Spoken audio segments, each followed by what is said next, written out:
Baik, shalom. Sekali lagi lebih semangat dong. Shalom. Puji nama Tuhan.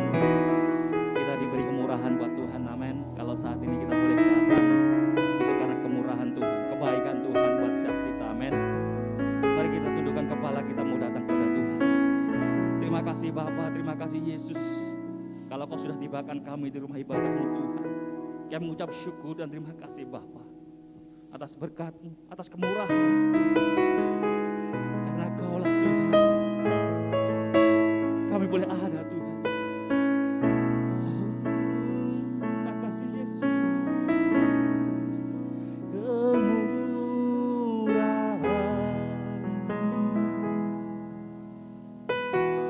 lebih dari hidup.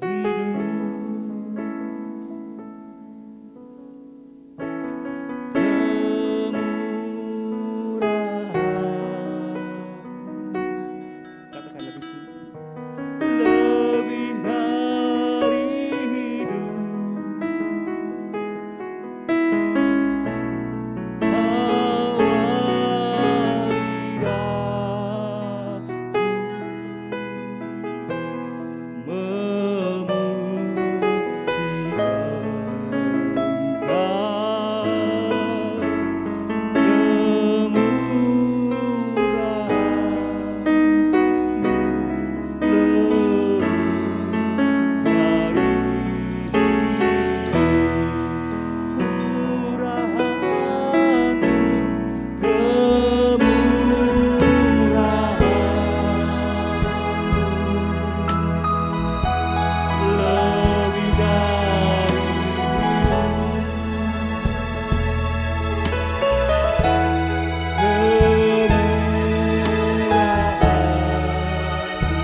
percaya Tuhan, berkat-Mu melimpah buat setiap kami Tuhan. Terima kasih Bapa, Kamu serahkan ibadah ini dalam tangan kasih-Mu. Haleluya. Mari yang sama-sama katakan amin.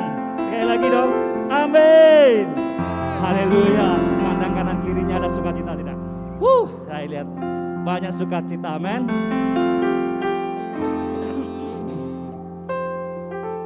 Aku wis gak rewel Gusti.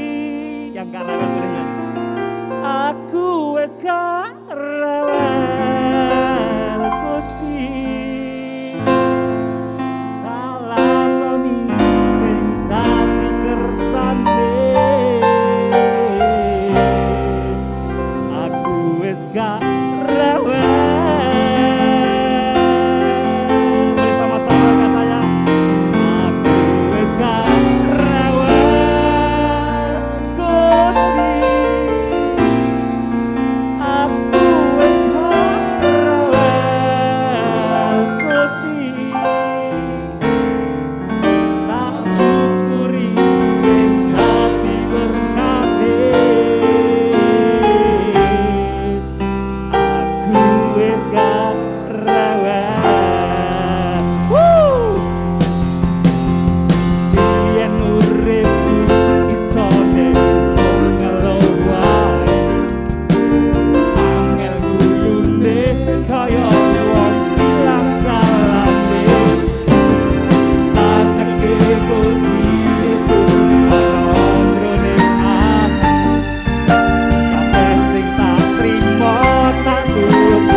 Gusti, gandol Gusti.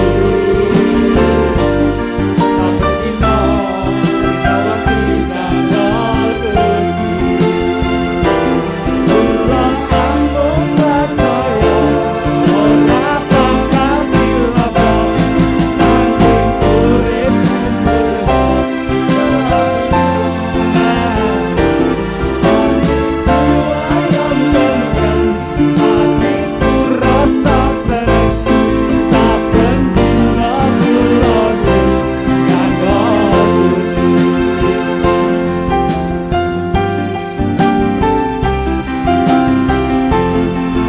diberkatilah orang yang bergantung hidupnya kepada Tuhan. Amin.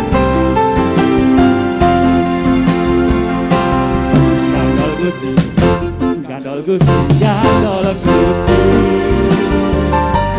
Saben dina dikawati gandol Gusti. Gandol Gusti, gandol Gusti. Saben dina dikawati gandol Gusti. Kula ampun percaya ora bakal cilaka, nanging urip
tangannya boleh diangkat semua, gandol seperti orang gandol.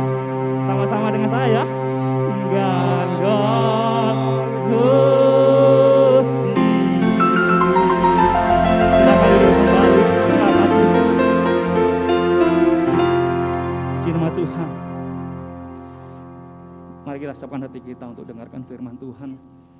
Terima kasih Tuhan. Engkau yang paling mengerti dalam hidup kami Tuhan. Engkau yang peduli dengan setiap kami Tuhan. Engkau yang tahu setiap masalah kami Tuhan. Dan kami percaya Tuhan. Engkau tahu dan Engkau yang mengerti jalan keluarnya Tuhan. Terima kasih Tuhan. Hari ini kau buka hati kami Tuhan, dengarkan firman-Mu. Tanamkan setiap hati kami Tuhan. Haleluya. Terima kasih Tuhan. Haleluya. Terima kasih Tuhan.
yakin Tuhan, Engkau yang selalu peduli Tuhan, Engkau yang selalu mengerti Tuhan, di dalam setiap persoalan yang sedang terjadi atas setiap hidup kami. Dan kami tahu Tuhan, apapun kondisi yang sedang kami alami saat ini Tuhan, apapun persoalan sedang kita alami saat ini, yakin Tuhan adalah Allah yang peduli, Allah yang selalu mengerti. Sehingga seberat apapun persoalan hidup kita hari ini, kita percaya Tuhan sanggup memberi kekuatan buat setiap kita. Terima kasih Tuhan, kami bersyukur buat sore hari ini. Sebentar Bapak, kami mau belajar firman Tuhan. Kami serahkan waktu dan kesempatan saat ini Bapak, terutama setiap pribadi kami ya Tuhan. Kau penuhi kami, lawatlah setiap kehidupan kami ya Bapa, supaya kami boleh mengalami Tuhan hadirat-Mu yang luar biasa. Dan hamba-Mu Tuhan yang Kau percayakan sore hari ini, kami percaya Tuhan, dengan kuasa dan urapan-Mu Tuhan, kami bisa memahami setiap kebenaran. Terpujilah nama-Mu ya Bapa. Kami siapkan hati kami buat Engkau ya Bapa, di dalam nama Tuhan Yesus, yang siap diberkati oleh firman Tuhan. Sama-sama kita katakan, amin. Puji Tuhan, shalom. Baik Bapak Ibu yang diberkati oleh Tuhan, sore hari ini tentunya kita patut bersyukur kalau saudara dan saya masih boleh ada untuk saat ini, dan sampai detik ini saudara dan saya masih bisa berkumpul bersama-sama. kita masih bisa menyembah Tuhan sore hari ini. Saya percaya semua karena kemurahan Tuhan. Amin. Dan tidak terasa kita sudah melewati 30 hari. Atau kita sudah memasuki 30 hari di tahun 2022. Nah, saya tahu ini ada kemurahan Tuhan yang sangat luar biasa. Amin. Mungkin bagi orang hal yang biasa kalau sudah melewati 30 hari di tahun 2022. Tapi bagi saya 30 hari merupakan hal yang sangat istimewa. Karena saya tahu tanpa Tuhan saya tidak akan pernah bisa melewati selama 30 hari di tahun 2022. Dan saya percaya juga saudara pasti mengalami hal yang sama seperti yang saya alami. Amin. Karena tanpa kehadiran Tuhan kita tidak akan pernah bisa melewati 30 hari. Dan besok terakhir di bulan Januari. Nah, tentunya kita percaya kita bisa melewati semua karena kemurahan Tuhan. Baik Bapak Ibu yang dikasihi di dalam Tuhan, sore hari ini saya mau mengajak kita bersama-sama, mari kita buka Alkitab kita di dalam Keluaran pasal yang ke-33 ayat yang pertama. Keluaran pasal yang ke-33 ayat yang pertama. Mungkin Bapak Ibu yang bisa baca di depan, kita akan baca bersama-sama, 1, 2, 3. Berfirmanlah Tuhan kepada Musa, pergilah, berjalanlah dari sini, engkau dan bangsa itu yang telah kau pimpin keluar dari tanah Mesir, ke negeri yang telah kujanjikan dengan sumpah kepada Abraham, Ishak dan Yakub. Demikian, kepada keturunanmu lah akan kuberikan negeri itu. Amin. Bapak Ibu Saudara yang diberkati oleh Tuhan, kalau kita melihat dari nas yang sudah kita baca sore hari ini, jelas sekali bahwa Allah sedang berbicara kepada siapa? Kepada Musa. Apa yang dikatakan Allah kepada Musa? Allah menyuruh Musa untuk pergi. Kemana? Ke satu tempat yang telah dijanjikan oleh Allah kepada siapa? Nenek moyangnya, yaitu Abraham, Ishak dan Yakub. Nah, tentunya ada alasan yang sangat jelas kenapa kok Allah menyuruh Musa membawa bangsa Israel menuju ke tanah perjanjian. Nah, saya percaya Tuhan punya rencana yang indah bagi bangsa Israel. Nah, Bapak Ibu Saudara dikasih dalam Tuhan, sebelum lebih lanjut untuk belajar firman Tuhan sore hari ini, tentunya bagi kalangan anak-anak muda atau kaum milenial hari-hari ini tidak heran dengan yang namanya GPS seperti itu. Kalau dulu mungkin orang-orang zaman dulu mau pergi ke suatu tempat harus minta alamat dulu. Ketika minta alamat nanti bertanya sama orang-orang yang dijumpai seperti itu. Tetapi sekarang beda sekali. Sekarang kita minta alamat, kita minta kirim atau minta di share lokasi, kita tinggal pencet, ya udah kita tinggal mengikuti arah panah. Kemana arah panah itu nanti akan bawa kita, seperti itu. Jadi zaman dulu dan zaman sekarang itu jauh sangat berbeda sekali. Zaman sekarang kita digampangkan, dimudahkan. Mungkin kita nggak pernah pergi ke suatu tempat, dengan ketik alamat yang jelas, yang lengkap saja, kita akan bisa sampai ke alamat yang kita tujukan, seperti itu. Nah, walaupun terkadang nggak 100% itu bisa mengarahkan kita ke tempat yang kita inginkan. Mungkin sekitar 1 bulan yang lalu, saya ngurus balik nama motor. Karena gereja dapat berkat motor udah lama seperti itu. Cuman masih belum balik nama seperti itu. Kan ketimbang ngurus bolak-balik ke Malang, akhirnya saya ngomong sama Mbak Christine, itu adiknya almarhum Pak Paulus. Dia kasih berkat buat gereja seperti itu. Saya ngomong, bisa nggak kita balik nama seperti itu? Beliau katakan nggak masalah. Akhirnya saya kontak, minta alamat sama dia.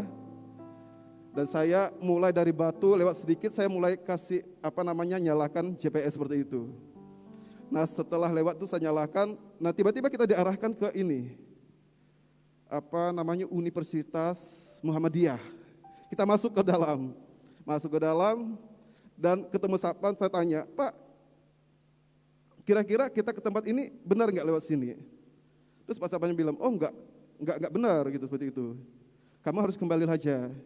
Akhirnya kita diarahkan untuk kembali ke jalan yang ke arah yang benar seperti itu. Akhirnya saya coba nyalakan lagi, nyetel ulang seperti itu.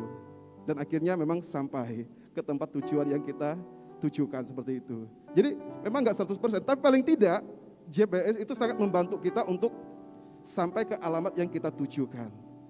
Nah mungkin Bapak Ibu bertanya-tanya hari ini, kenapa? Ada kaitannya apa dengan GPS dengan firman Tuhan hari ini? Karena hari ini saya mau katakan mengikuti arah Tuhan. Nah ini yang akan kita bahas sore hari ini, mengikuti arah Tuhan. Nah saya tidak mau menyamakan GPS dengan Tuhan. Tapi paling tidak GPS itu gambaran.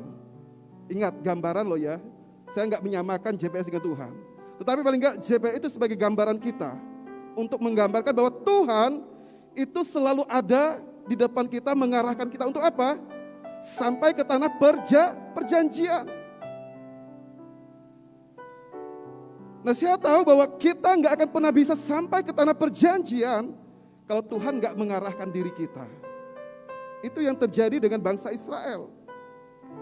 Bangsa Israel diarahkan oleh Tuhan untuk menuju tanah yang dijanjikan oleh Allah kepada nenek moyang mereka.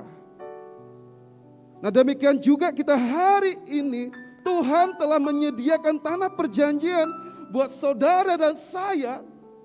Dan tentunya untuk sampai ke tanah perjanjian, Bapak, Ibu, Saudara dan saya semuanya harus apa? Mengikuti arahan siapa? Tuhan. Karena tanpa kita mengikuti arahan Tuhan, kita nggak akan bisa sampai ke tanah yang Tuhan janjikan. Nah saya mau kasih gambaran bahwa perjalanan bangsa Israel menuju tanah perjanjian itu merupakan gambaran saudara dan saya untuk pergi ke sorga. Saya tahu bahwa ketika bangsa Israel berangkat menuju tanah yang telah dijanjikan ada banyak tantangan dan rintangan. Demikian juga kita. Untuk sampai ke sorga enggak gampang. Tidak gampang. Oleh sebab itu Bapak Ibu sekalian kasih dalam Tuhan, hari ini saya mau katakan, ikuti arahan dari Tuhan. Yang setuju katakan amin.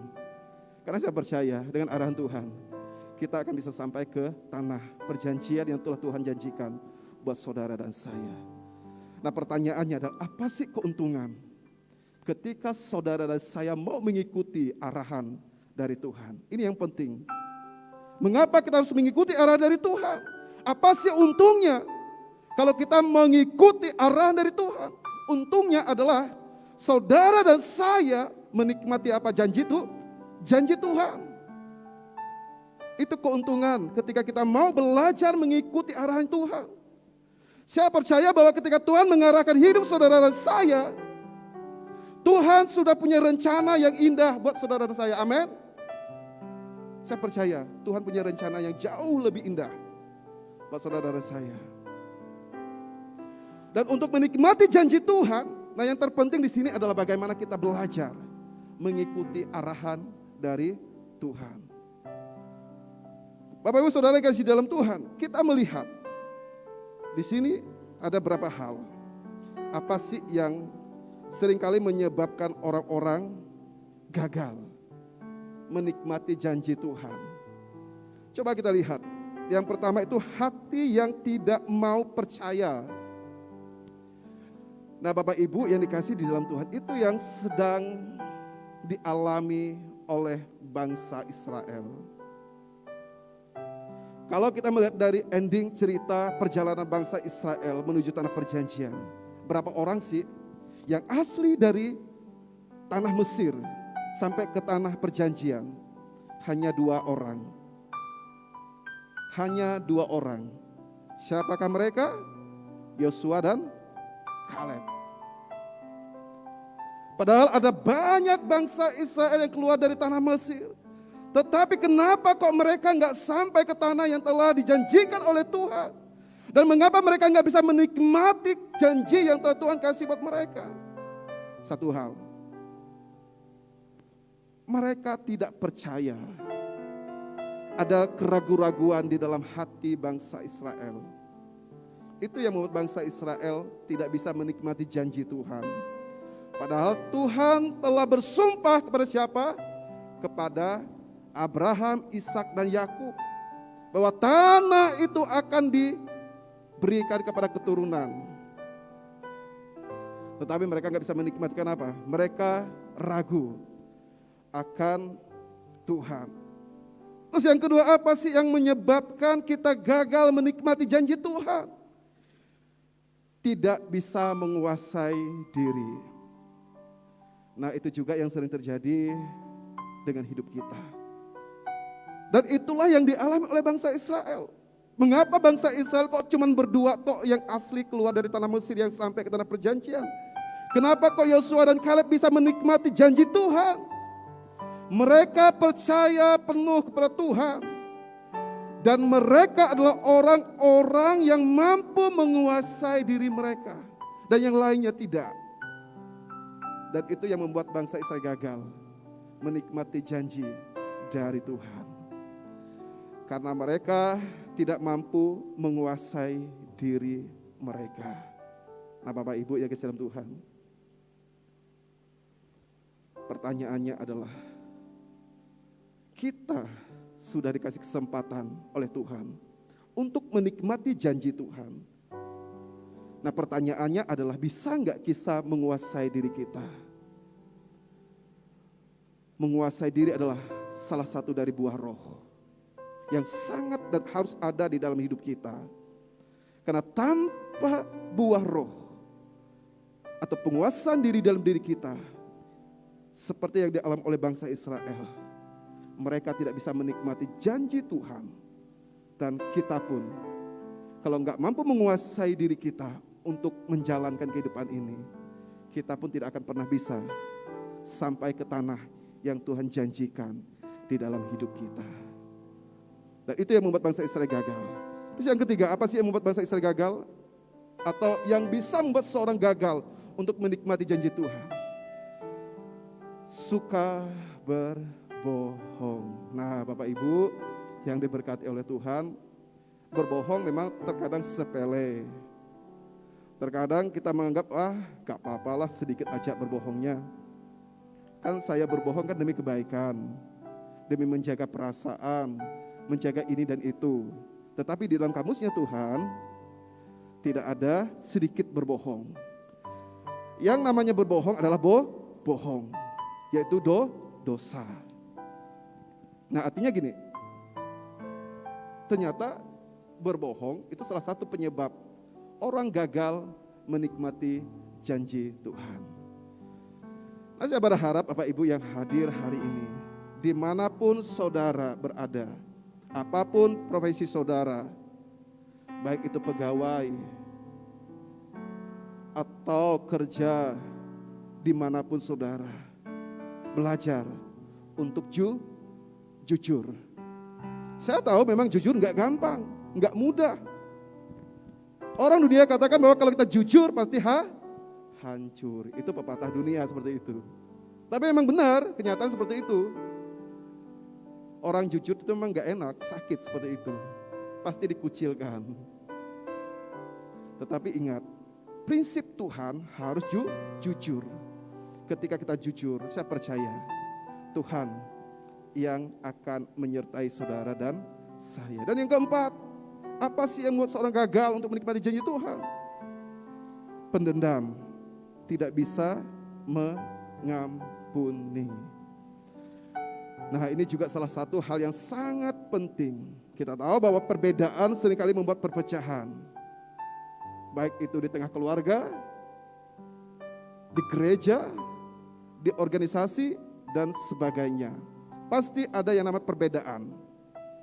Nah, yang jelas perbedaan itu kalau nggak disikapi dengan bijak, itu pasti menyebabkan apa? Perpecahan. Ketika perpecahan itu terjadi, menyebabkan apa? Sakit hati. Orang yang sakit hati kalau dia nggak belajar mengampuni, dia tidak pernah legowo, seperti itu. Nah, artinya apa?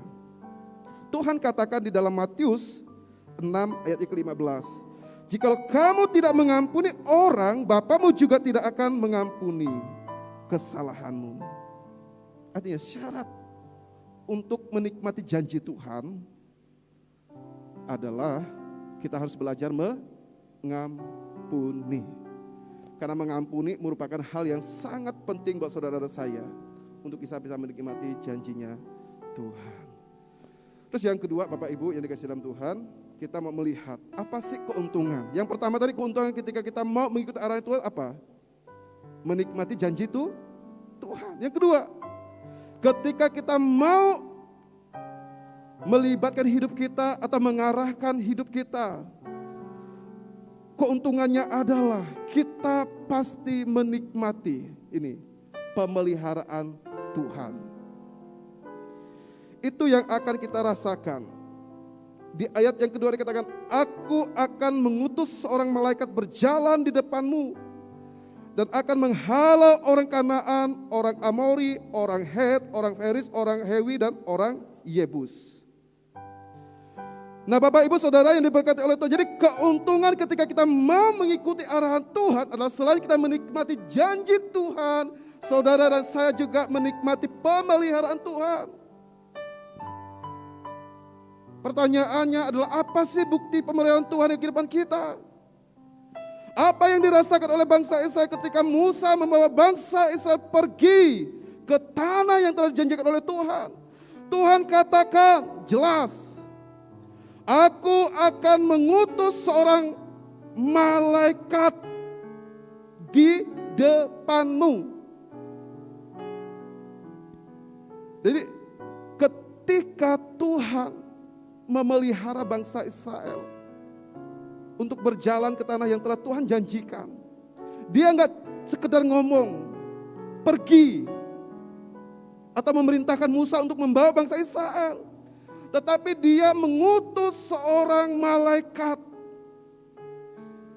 Dia mengutus malaikat bukan di belakang, tetapi di mana? Di depan. Artinya apa?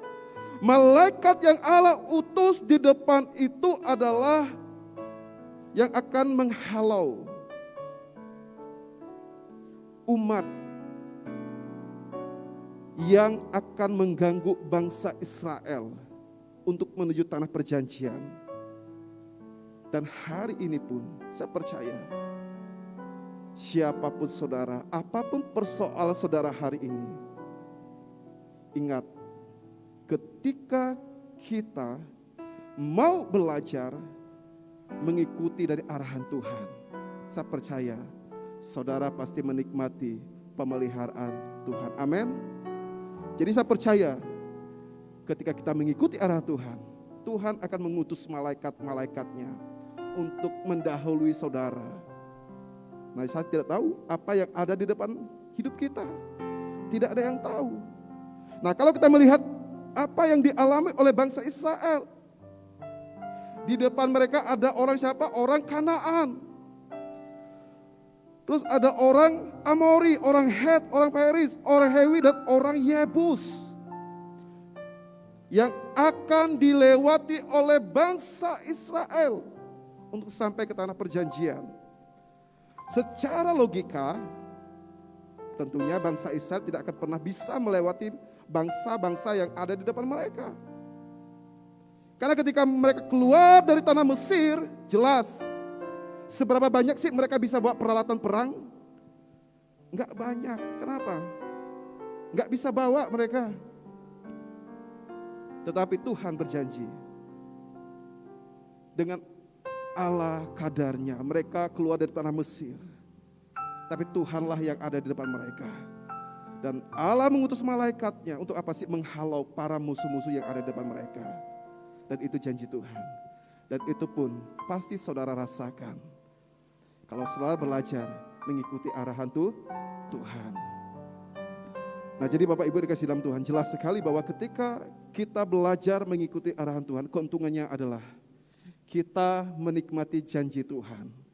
Dan kita juga menikmati pemeliharaan Tuhan. Dan yang ketiga, apa keuntungan? Ketika kita belajar mengikuti arahan dari Tuhan. Yang ketiga adalah kita menikmati penyertaan Tuhan. Jadi di ayat yang ke-13 dan ke-14 dikatakan demikian. Maka sekarang jika aku kiranya mendapat kasih karunia di hadapanmu. Ini Musa yang ngomong sama Allah. Musa ngomong, maka sekarang jika aku kiranya mendapat kasih karunia di hadapanmu, beritahukanlah kiranya jalanmu kepadaku, sehingga aku mengenal engkau, supaya aku tetap mendapat kasih karunia di hadapanmu. Ingatlah bahwa bangsa ini umatmu. Terus apa yang Allah katakan? Allah katakan di sini, lalu ia berfirman, aku sendiri hendak membimbing engkau. Ini Allah yang ngomong sama Musa. Jadi Allah berjanji akan membimbing bangsa Israel. Dan yang kedua, Allah akan memberikan ketentraman kepada bangsa Israel. Itu jelas bentuk penyertaan Tuhan bagi bangsa Israel. Nah Bapak Ibu, bagi yang pernah merasa sekolah minggu, tentunya pasti tahu lagu ini. Jalan serta Yesus, jalan sertanya setiap hari. Jalan serta Yesus selamanya. Jalan dalam suka, jalan dalam duka, jalan sertanya setiap hari. Jalan dalam suka, jalan dalam duka, serta Yesus selamanya. Nah jadi gini, lagu sekolah minggu ini mengajarkan buat saudara dan saya, ketika kita berjalan bersama Yesus, itu bukan pas kita butuh Yesus. Kalau Bapak Ibu baca liriknya yang terakhir itu, jalan serta itu selamanya. Bukan pas saudara butuh Tuhan, hari ini anakku mau ujian, butuh banyak biaya. Terus kita datang sama Tuhan, minta penyertaan sama Tuhan. Ataupun pas kita waktu mengadakan banyak hal, kita minta sama Tuhan. Bukan itu yang Tuhan inginkan di dalam hidup kita. Nah kalau saudara ingin menikmati janjinya Tuhan, menikmati penyertaannya Tuhan, iringi dia selama-lamanya. Yang setuju katakan amin. Karena itu yang bisa membuat saudara bisa merasakan dan menikmati apa penyertaan Tuhan. Bukan pas butuh saja. Ada seorang penulis bernama Rick Warren. Dia katakan bahwa kita harus ingat bahwa tidak peduli seberapa puas dan berhasil tampaknya manusia, tanpa Kristus mereka benar-benar terhilang tanpa harapan dan menuju perpisahan abadi dengan Allah. Artinya apa? Penyertaan Allah dalam hidup saudara itu sangat amat penting. Keberhasilan yang dimiliki oleh manusia semuanya akan menjadi sia-sia kalau Kristus tidak ada di dalamnya. Oleh sebab itu hari ini, saudara yang sudah diberkati oleh Tuhan, belajar untuk bersyukur sama Tuhan. Karena seberhasilnya saudara tanpa penyertaan Kristus, tanpa Kristus di dalamnya, itu akan menjadi sia-sia. Nah tentunya kita tidak mau apa yang kita capai, apa yang kita buat, itu akan menjadi sia-sia. Oleh sebab itu, sertakan Yesus di dalam segala apa yang kita kerjakan. Karena kalau kita berhasil, itu keberhasilan Yesus yang Dia percayakan buat saudara dan saya. Bapak Ibu yang kasih dalam Tuhan, jadi bentuk penyertaan Tuhan. Tuhan telah membimbing umat bangsa Israel. Dan bangsa Israel sampai ke tanah perjanjian. Karena Tuhan sendiri yang berjanji kepada bangsa Israel. Bukan hanya sekedar membimbing, tapi Allah memberikan ketentraman bagi bangsa Israel. Dan hari ini pun siapapun saudara, ketika saudara berhasil tanpa pimpinan Tuhan, ketentraman tidak ada, Tapi ketika saudara berhasil di dalam Tuhan, ketentraman bisa kita rasakan. Jadi ada 3 hal yang patut kita syukuri hari ini. Keuntungan dari kita mengikuti arahan Tuhan. Yang pertama, menikmati janji Tuhan. Yang kedua, menikmati pemeliharaan Tuhan. Dan yang ketiga, menikmati penyertaan Tuhan. Itulah keuntungan ketika saudara menjadikan Tuhan petunjuk arah di dalam hidup kita masing-masing. Amin. Terima kasih Tuhan, kami bersyukur saat ini Bapa. Ku yakin Kau hadir di sini, ku rasakan kuasa yang tak terbatas. Ku yakin Kau nyata di sini, kemenangan terjadi di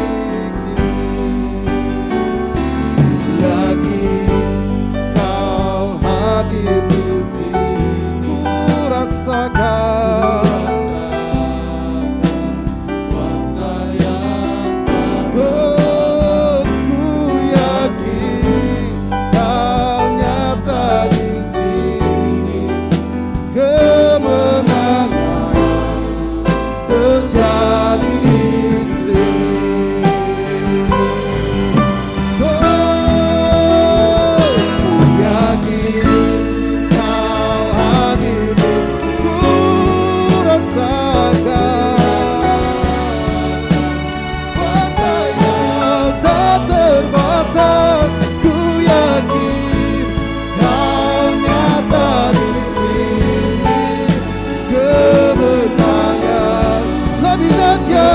Katakan ku yakin, oh, ku yakin Kau hadir di sini, oh, ku rasakan kuasa yang tak terbatas. Ku yakin Kau nyata di sini, kemenangan terjadi di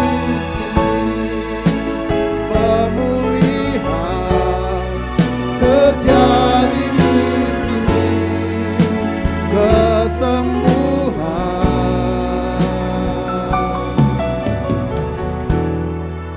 terjadi di sini.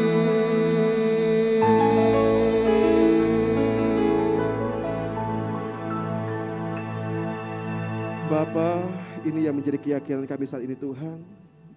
Dan kami yakin ketika Engkau ada bersama-sama dengan kami yakin Tuhan, kami bisa mengikuti setiap arahan yang daripada Engkau ya Bapa. Kami tahu Tuhan di dalam menjalankan roda kehidupan, kami tahu ada banyak tantangan yang akan ada di depan kami Tuhan. Tapi hari ini Bapa, Kau telah mengingatkan kami Tuhan untuk belajar mengikuti setiap arahan yang dari Engkau ya Bapa. Dan ada banyak hal keuntungan yang akan kami dapati Tuhan ketika kami belajar mengikuti-Mu ya Bapa. Tentunya kami akan menikmati setiap janji-janji-Mu Tuhan. Dan kami juga akan menikmati setiap pemeliharaan-Mu Bapa. Dan terlebih Tuhan, kami akan menikmati penyertaan-Mu di dalam setiap kehidupan kami. Ini yang menjadi ucapan syukur kami sore hari ini Bapa. Biarlah firman-Mu hari ini Tuhan meneguhkan setiap iman kami, membuat kami semakin hari semakin sadar. Tanpa arahan daripada Engkau ya Bapa, kami tidak bisa sampai ke tanah perjanjian yang telah Kau sediakan buat kami. Tapi hari ini Tuhan, dengan mengikuti arahan daripada Engkau ya Bapa, kami akan bisa menikmati tanah perjanjian yang sudah Kau berikan, yang sudah Kau sediakan bagi kehidupan kami. Terpujilah nama-Mu Bapa, kami bersyukur buat saat ini.